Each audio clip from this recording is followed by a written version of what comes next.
Lately, I've been recalling an event a lot. My youngest son, Mason, went off to college, and while I'm proud of him, the house feels quieter than ever. It's funny, when kids are young, you dream of peace and quiet. But when it finally comes, it's not as comforting as you thought. I don't know why, but his departure unlocked memories I had forgotten. People have told my wife and me that it's normal to think more about our children's childhood memories at times like this. I remember when Mason was a kid full of energy and curiosity, always getting into something. There's a memory from that time that isn't exactly cheerful. Mason was 9 years old when it happened, and even today, I can't fully understand it. I'm a carpenter, so I've always been good with my hands. Back then, I was more active and liked to take on makeshift projects. One of my favorites was the treehouse I built for Mason in the backyard, which still stands today. It wasn't just a simple platform. I added walls, a roof, and wooden stairs. I wanted it to feel like an extension of our house. My wife, Emily, wasn't very happy at first, worried about the height and safety, but Mason was always climbing trees, so I thought it would be safer to give him a proper ladder. Emily eventually agreed, and Mason loved it. Our house was at the end of a cul-de-sac in a wooded area, which we loved for the privacy and tranquility. The yard wasn't very big, but from our bedroom window, you could clearly see the treehouse.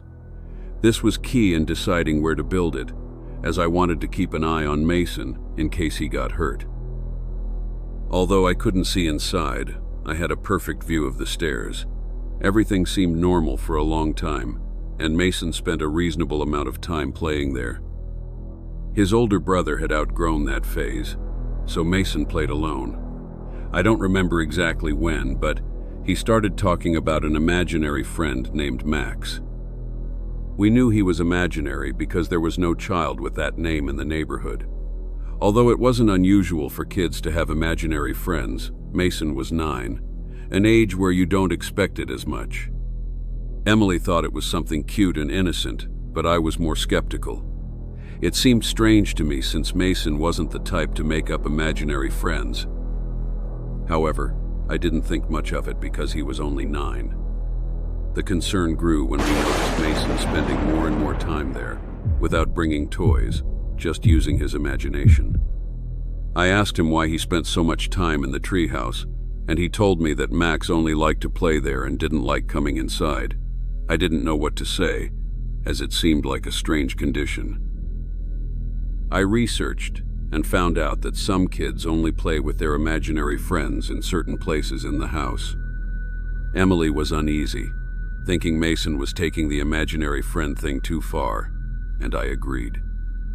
We weren't helicopter parents, so we let our kids use their free time as they wished, as long as they fulfilled their responsibilities. Most weekends, Mason played with the neighborhood kids until dusk. One Saturday, Mason came home with a black eye. I asked him what happened, but at first, he didn't say anything. I insisted he tell me and promised not to get mad. Finally, he told me he had fought with Max. I was surprised to realize he was talking about his imaginary friend. I told him not to lie, but Mason just cried and went to his room. Emily was convinced he had fought with another kid and didn't want to admit it. She wanted me to tear down the treehouse, but I couldn't do it after so much effort. I told her I would talk to Mason to tell him he was taking things too far. Mason refused to come out of his room or talk to me for the rest of the day. The next day, I decided to investigate. When I climbed up to the treehouse, I found children's socks and sneakers, all dirty and worn out. I knew they didn't belong to Mason or my older son. There were also food wrappers, utensils, and dirty plates. The strangest thing was the drawings of wild animals on the walls. There was a fox, a bear, and a deer. But the one that struck me the most was a giant spider with a strange face. I immediately went down and asked Mason about the treehouse. He told me that Max only talked on a full stomach, so he brought him food. He also said the shoes and socks belonged to Max, who was very forgetful. From that moment on, I forbade Mason from going into the treehouse. I knew he was lying to me and wanted him to admit it. I was sure he had found those things around the neighborhood and was making up stories. Emily and I were worried about Mason's mental health and considered consulting a professional. One night, I saw something that changed everything. From the bedroom window, I saw movement near the treehouse. At first, I thought Mason was disobeying me, but then I saw a frail and sickly child coming down the stairs. It wasn't Mason or any child from the neighborhood. His clothes were dirty, and he moved as if he hadn't eaten in days. I ran outside, yelling for him to stop, but the child ran into the woods. I chased after him, but he was incredibly fast and disappeared among the trees. Emily called all the neighborhood parents, but all their kids were safe. We called the police, who searched the woods for over an hour but found nothing. With my consent, the police questioned Mason about the child. What he told them was terrifying. Max claimed to be a magical boy who lived in the woods with his friends, who were animals like bears and foxes. Every time Max visited Mason, he asked him to leave his family and join him in the woods. Max would get angry when Mason refused and made strange noises. I don't know why Mason never told me any of this, and I felt responsible for putting him in danger. The police conducted a full search of the woods but never found anything. We never saw Max again after that. Emily has always been very superstitious and theorized that Max wasn't real. I don't believe in that stuff, but the way she talks about it always leaves me with an unsettling feeling. Honestly, I don't know which explanation is scarier, that a paranormal entity interacted with my son, or that there might be people lurking in the woods near our house. When I was around 11 or 12 years old, my dad got a high-paying job that led us to move from a remote place in Ohio to Fairfax, Virginia. Although I say forced, my parents were actually thrilled about the move. In a month, we went from a small rundown house in a low-income area to a huge property in one of Maryland's nicest suburbs. At that age, I was a pretty antisocial kid and didn't have close friends, so the move didn't affect me much. Years later, my parents told me they wanted to give me a fresh start, which was one of the reasons for the move. The house was huge, and even though I was only 12, I realized we wouldn't have financial problems anymore. I had 2 older brothers, Ethan and Logan, and our favorite place was the backyard. There was a big hedge perfect for playing hide and seek, but the best part was the treehouse. It was more like a castle in the trees, with several levels and a real staircase, clearly built by a professional. My brothers and I played there every day, but over time they got bored and stopped going up. One day, I went up to the treehouse alone and found a folded piece of paper in a corner. It said, "Hello, I'm the Marshmallow Man. Nice to meet you. What's your name?" I thought it was a game from my brothers, so I replied with my name, excited about this new game. Over the next few days, I found increasingly strange notes with personal questions that didn't make sense. One of the questions that made me uncomfortable was, "Which window in the house is your bedroom?" At first, I didn't think much of it, but the next note was so disturbing that I couldn't stay quiet. It said something like, "What do your pajamas smell like?" I confronted my brothers, but they laughed and denied being the authors. I felt sad and angry, so I decided to come up with a plan to catch them. I wasn't prepared for what was going to happen that night. While I was in bed, I heard tapping on my window. I froze in fear, feeling my heart pound. I was already afraid of the dark, so the tapping added a layer of terror I couldn't handle. I stayed there, motionless, for what seemed like hours until I finally forced myself to sleep. The next morning, when I pulled back the curtains, I almost screamed. There were dozens of marshmallows stuck to my window. It had to be my brothers. I was so angry that I decided to catch them red-handed.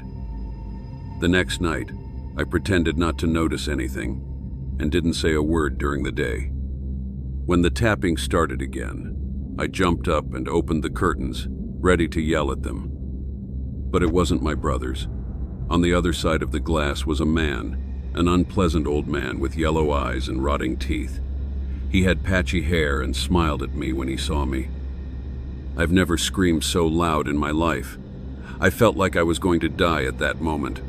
My parents came running, but by the time they got to my room, the man was gone. It was a big deal. The police searched the property, checking every corner of the yard and the treehouse, but they found nothing. They even checked the surrounding area, but the man was never found. Some neighbors came out to see what was happening and were horrified when they found out. I told the police and my parents everything I knew, but there wasn't much I could say. They took the notes as evidence, but I doubt they did anything with them. The man never came back. My parents told me not to play in the treehouse anymore, but after that incident, I had no intention of doing so. I moved out of that house a while ago, but my parents still live there. I always take a long look at the treehouse whenever I return. This remains one of the scariest things that has ever happened to me.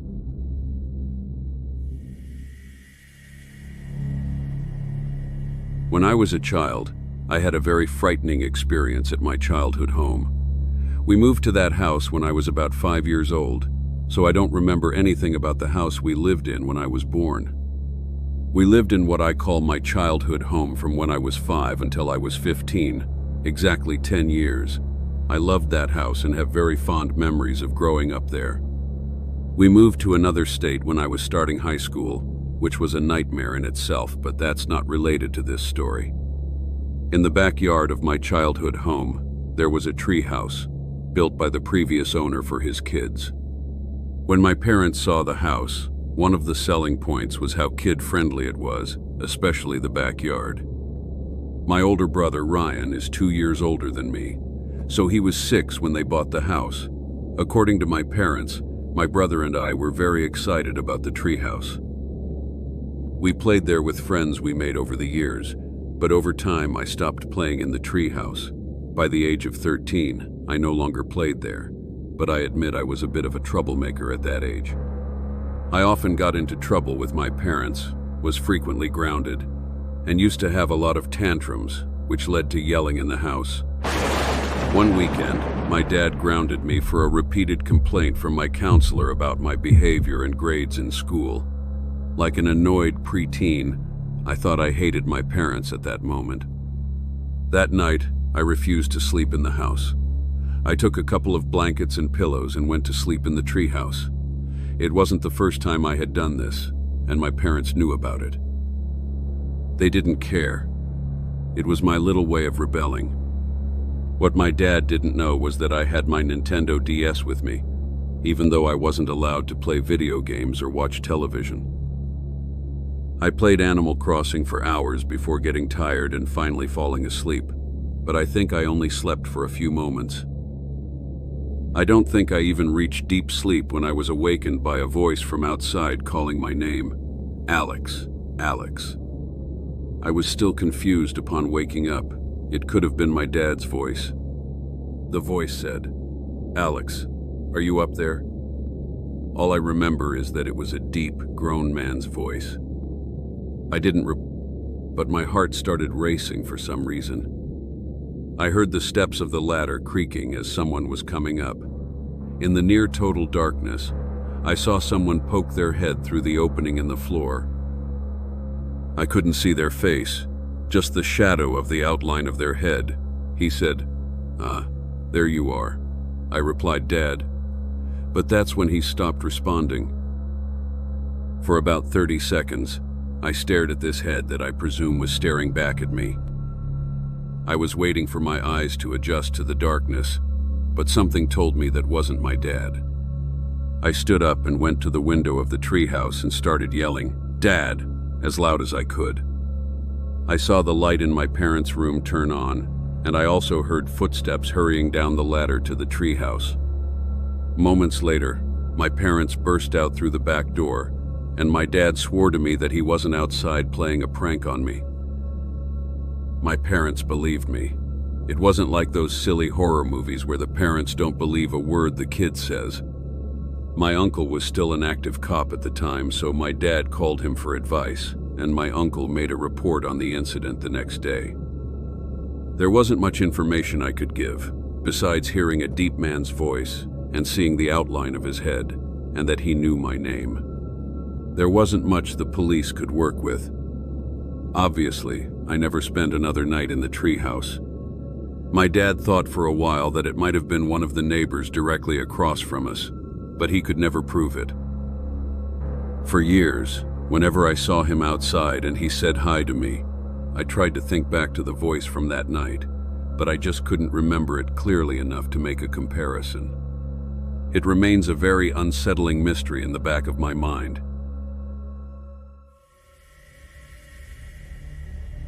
This happened a few weeks ago, so it's still fresh in my mind. I live in a quiet suburb in New Jersey, but I study at a university in Texas. This happened during fall break in October, when I went home for a few days. Whenever I can, I go back home, which is a bit bittersweet. I love seeing my parents, but they are very traditional, which can be suffocating. One thing that drives me crazy is how strict they are about marijuana. Even though it was recently legalized here, they would lose their minds if they knew I smoked. They've never gotten used to the idea that I'm an adult now. I don't understand their stance, but at the end of the day, they are my parents, and I would never disobey them, especially under their roof. Every time I'm home, I have to be careful not to get caught. I hate to admit it, but I've perfected the art of sneaking around my parents over the years.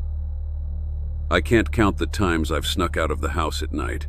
My dad has an incredible sense of smell, so smoking inside is not an option. Fortunately, my old treehouse is still standing in the front yard. My parents built it for me when I was a kid, and although it's weathered and creaky in some spots, it's held up surprisingly well. It's high enough in the trees to be hidden from view, especially from the house. From there, I can see the entire yard, the street, and some windows of the house, but no one can see me unless they know exactly where to look. When I was younger, the treehouse was my refuge when I needed to escape, which was quite often. It's hard to talk about this with all the memories flooding back, but I'll get to the point. The Saturday before returning to school, my parents were at a banquet that would run late. I knew they wouldn't be back for hours, but I didn't know exactly when they would return. I didn't want to risk being discovered in the backyard, so I climbed up to the treehouse with my stash to be safe. It was cold, and I could see my breath in the air. I have a theory that cold weather induces more nostalgia, but maybe that's just me. It was quiet and peaceful up there, and I enjoyed being alone. I've always liked being in high places, so that definitely added to the experience. I watched the sunset while thinking about school, excited to go back. By the time I finished, it was already dark outside, which meant I had timed things just right. That's when I noticed it. As I scanned the yard, a light turned on in the house. I froze, realizing I was the only one home. My heart started racing as I stared at the window, feeling that instinctual fear that only arises from true danger. My field of vision focused on that single source of light, as if it were drawing me in. A few moments later, movement in the backyard snapped me out of my shock. 3 hooded figures were circling the property, clearly trying to move quickly. My stomach dropped as I realized what was happening. I watched as the 3 figures headed to the front door, and then a 4th figure opened the door and let them in. My chest tightened as I realized they were robbing my house. I didn't know what to do, but I couldn't look away. Part of me was still frozen, and another part was trying to convince myself that what I was seeing was real. One of the figures stayed outside, pacing the yard. I think a subconscious part of me reacted, because I looked down and my phone was in my hand, open to the keypad. Without thinking, I dialed 911 and whispered into the phone, trying to stay as quiet as possible. I told the operator what was happening and hung up, but as I put my phone away, the light from the screen must have caught the guy's attention because he turned his head to look up into the trees. I ducked, but I was worried he had seen me. Not even 3 seconds later, I got my answer.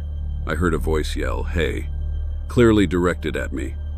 I peeked through one of the floorboards and saw a dark figure walking toward the base of the tree. He knew where I was sure of it. He reached the base of the tree and started climbing the wooden planks leading up to the treehouse. I shouted that the police were on their way, hoping to scare him off, but he didn't stop. He kept climbing, determined to reach me. Without thinking, I grabbed my bong, the only thing within reach, and threw it with all my might. It hit him in the head and shattered into 1,000 pieces. The man let out a curse before falling to the ground. He wasn't very high up, but it was enough to make him reconsider. Instead of climbing back up, he ran toward the house and shouted to the others inside. The next thing I saw was all 4 of them running to my backyard, where they presumably entered and exited. My heart was still pounding, and not even 3 minutes had passed when the police arrived. I was shaking so much as I climbed down from the treehouse that I thought I was going to fall. I tried to tell them what had happened, but my words were a mess. I told them I hadn't seen a getaway car or the faces of the burglars. My parents arrived shortly after and were very understanding, which I appreciated. The police told us that the burglars must have known my parents would be out that night. It seemed like a planned job, but they didn't count on me being there. I still don't know how to feel about it, especially when I think about what could have happened if that guy had made it up to the treehouse. I'm back at school now, but to be honest, I haven't slept well since the incident.